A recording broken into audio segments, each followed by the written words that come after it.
What if a simple letter led you to uncover a soldier's final promise?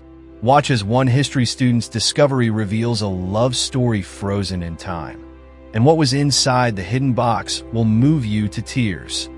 Hi everyone, welcome to Life Flow, where every story brings a new perspective. Let's get started. Mike had always been a seeker of stories hidden in the past. As a history student, he loved to immerse himself in the lives of those who had come before, piecing together their experiences through letters, photographs, and trinkets left behind. His passion had turned into a habit.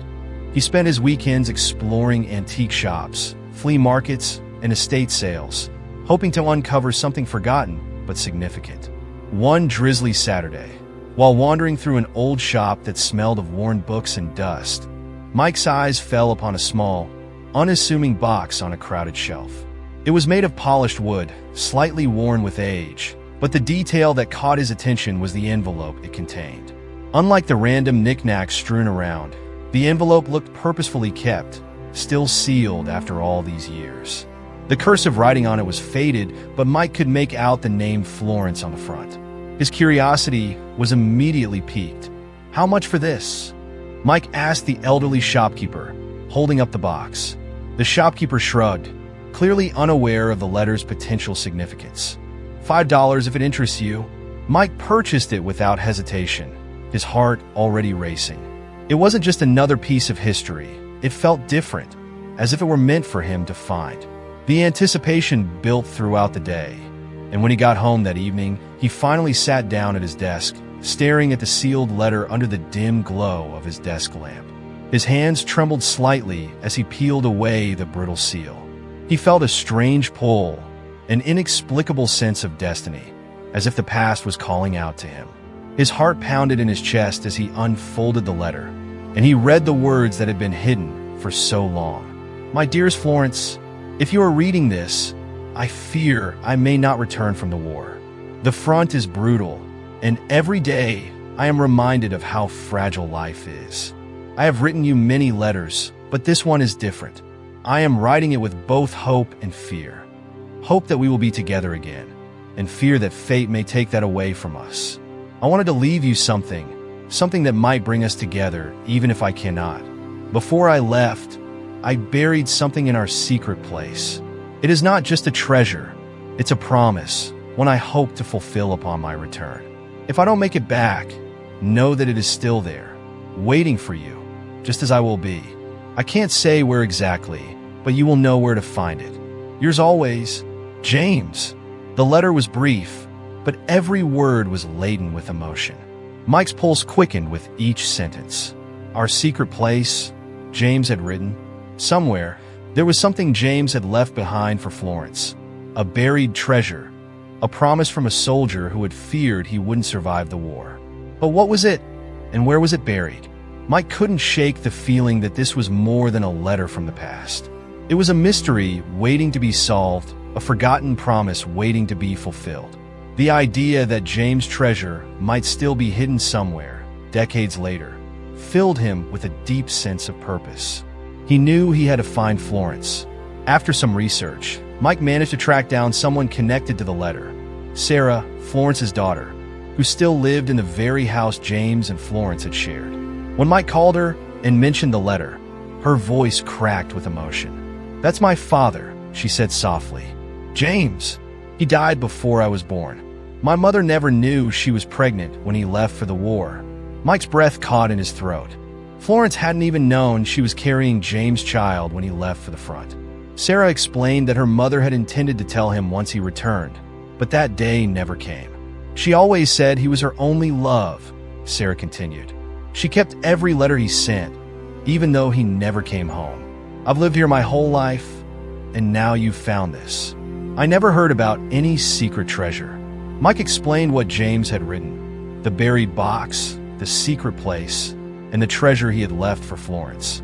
There was a long pause on the other end of the line, and then Sarah sighed. "My mother never stopped loving him," she said. "She told me stories about their plans, about how they used to sit together under the big oak tree in the garden, talking about their future. If he buried something, it might be there." Mike felt a surge of excitement. The pieces were falling into place. The next day, Mike drove out to meet Sarah at her house, the home where Florence had lived after James left for war. When he arrived, he found a frail but determined woman waiting for him at the door. Her silver hair was pulled back into a loose bun, and her eyes, though old, still held a certain spark of life. "I can't believe you found this," Sarah said, holding the letter in her wrinkled hands as if it were a piece of her own heart. "All these years, and I never knew." Mike followed her to the garden behind the house. The land had changed since the days of Florence and James, but Sarah pointed to an ancient oak tree, its gnarled branches stretching wide across the yard. "This is where they used to sit," she said, her voice heavy with memory. "If there's anywhere James would have buried something, it would be here." Together, they began to dig. The earth was soft but stubborn, and Mike could feel the weight of history in every shovel of dirt he unearthed. The sun was beginning to dip below the horizon when, finally, their efforts were rewarded with the dull thud of metal against wood. Mike knelt down, his hands trembling as he brushed the dirt away from an old, weathered box, its edges roughened by time. Sarah stood beside him, her breath caught in her throat. When the box was fully uncovered, Mike carefully lifted the lid. Inside, there was a stack of letters, each one tied neatly with a fraying ribbon. Sarah's hands shook as she reached for the topmost letter. As she opened it, her eyes filled with tears. The letter read simply, "Florence, will you marry me?" Tears streamed down Sarah's face as she clutched the letter to her chest. "He was going to propose to her," she whispered, "but she never got the chance to tell him she was pregnant. He never knew about me." Mike felt the gravity of the moment, the profound connection to a story that had begun decades before either of them was born. Sarah's hands trembled as she reached into the box, pulling out a small velvet pouch. Inside was a delicate gold ring, set with a rare stone that caught the fading light of the setting sun. "This was meant for her," Sarah said, her voice thick with emotion. But she never got to wear it. The discovery of the letters and the ring was both beautiful and tragic. James had left behind not just a treasure, but a promise, one that Florence had never known existed. Sarah sat with Mike for a long time that evening, sharing memories of her mother and father, stories of a love that had endured despite the war, despite death. Sarah's mother had carried her while waiting for a man who would never return, never knowing that she had been carrying the very future he had dreamed of. In the letters, James wrote about his plans for the future, his dreams of returning home and marrying Florence, of starting a family with her. He even mentioned how much he longed to have a daughter, not knowing that his dream was already becoming a reality. "My mother told me once," Sarah said, "that she never needed to marry anyone else because, in her heart, she was already married to James. He was her one true love, and she was his." Mike listened, humbled by the depth of their love, a love that had transcended time and tragedy. They had found the treasure, but it was more than just a ring and letters. It was a symbol of a life that could have been, of a love that had never died. The evening air was cool as Mike and Sarah sat together on the worn porch of the house. The letters from James were spread out in front of them, each one bearing the unmistakable touch of a love that had been cut short by war. The box, though simple, seemed to glow with the significance of its contents, the letters, the ring, and the weight of an untold story finally unearthed after decades of being hidden beneath the earth. As the sun disappeared below the horizon, Sarah gently placed the engagement letter and ring back into the box. "I can't believe he left this here," she murmured. "My mother never knew. All those years she would have said yes, you know. She would have married him in a heartbeat." Mike nodded. He had been pulled into this story from the moment he first found the letter in that antique shop. But now, sitting here with Sarah, it felt as if he were part of something far larger than a mystery waiting to be solved. It was a history that had lingered in the shadows, waiting to be brought into the light. After a long silence, Sarah's voice broke the stillness. "I don't know what to do with it now," she said quietly, gesturing toward the box. "The letters, the ring, it's all I have left of him. And yet, I can't help but wonder what my mother would have done if she had found this while she was still alive." Mike hesitated, sensing the pain beneath Sarah's words. "I don't think you're supposed to keep it hidden any longer," he said gently. "Your father wanted her to find it. He wanted her to know. And now, even though she's gone, You found it.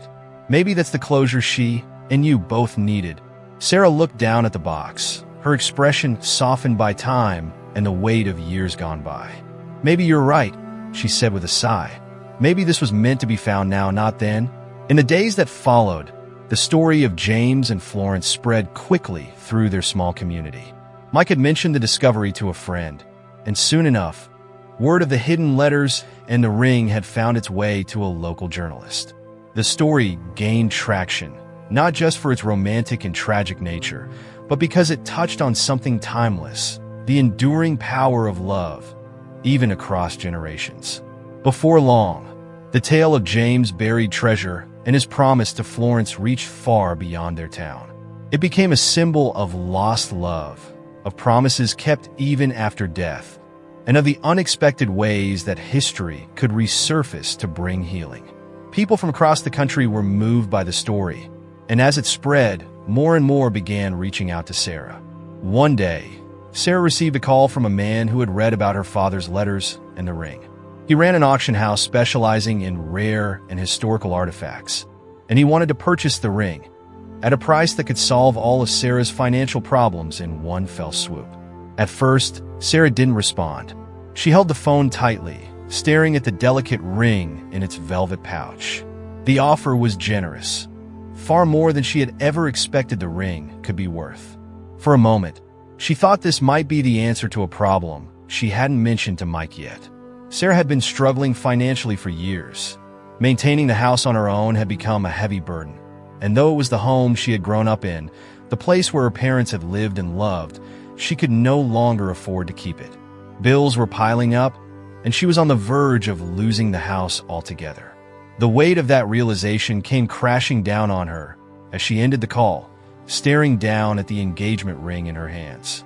It was the last tangible connection to her parents' love story, but now it also felt like the key to her survival. She had to make a choice. Later that day, Sarah invited Mike over, her heart heavy with the decision she was facing. As they sat in the living room, the old letters and the ring between them, Sarah finally shared what she had been keeping to herself. "Mike," she began softly, "there's something I haven't told you." Mike's brows furrowed in concern. "What is it?" "I've been struggling for a while now," she confessed, her voice thick with emotion. "This house, it's become too much for me to handle. I don't have the money to keep it anymore. I'm behind on payments, and if I don't do something soon, I'm going to lose it." Mike stared at her, the weight of her words sinking in. "You're saying you're going to sell the house?" Sarah nodded. "I don't have a choice. And now, I've received an offer for the ring. It's enough money to save the house, Mike. It's more than I ever imagined it would be worth." Mike sat back in his chair, the shock of the revelation washing over him.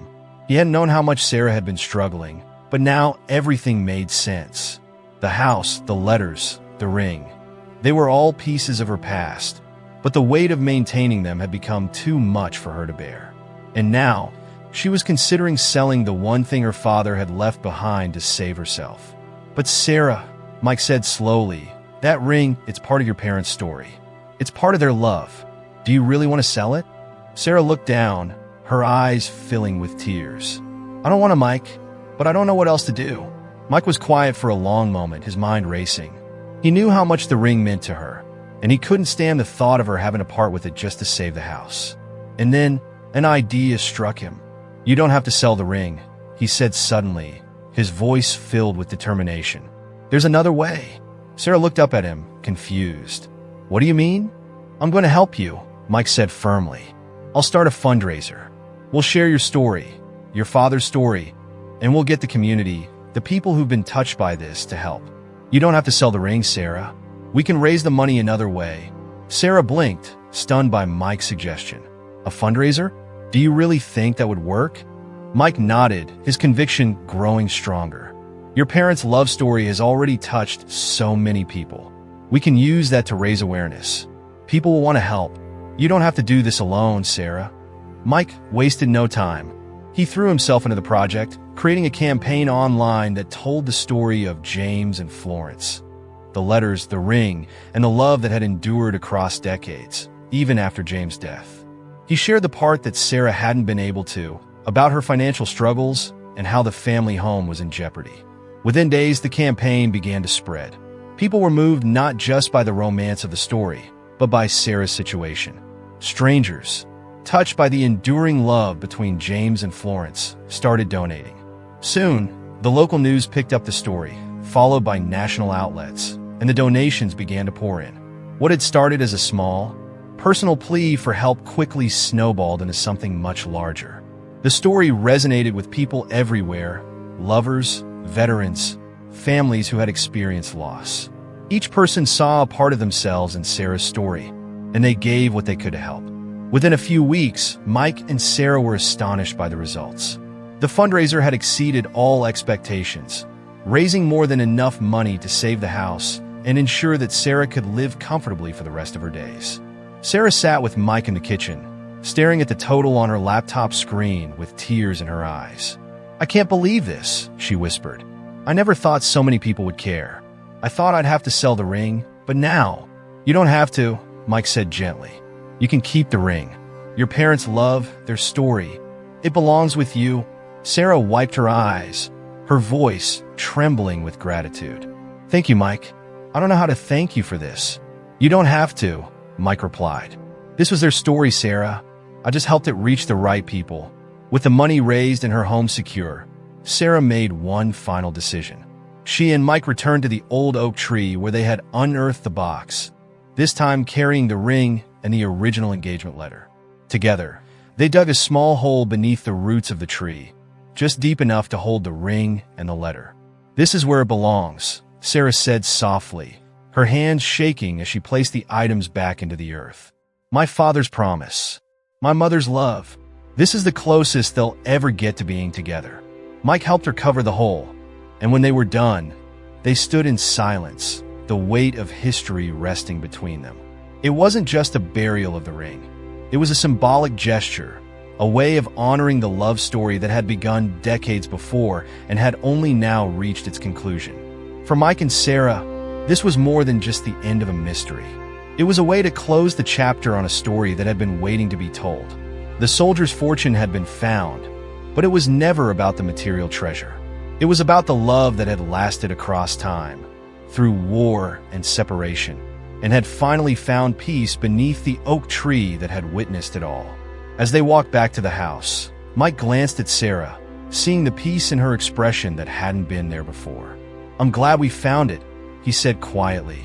"Me too," Sarah replied. "It's like the last piece of their story is finally where it belongs. They're together now, in a way. In the end, the box, the letters, and the ring were never just about a buried treasure. They were about love, timeless, enduring love that refused to be forgotten. And though James and Florence never got the life they dreamed of, their story had touched countless hearts, reminding the world that love, no matter the obstacles, could survive anything. And now, beneath the roots of the old oak tree, that love would rest forever. Thank you for joining us on this emotional journey through time. The love story between James and Florence reminds us that true love never really fades. If this story touched your heart, don't forget to like, share, and subscribe for more powerful stories. Who knows what hidden treasures we'll uncover next? See you in the next video.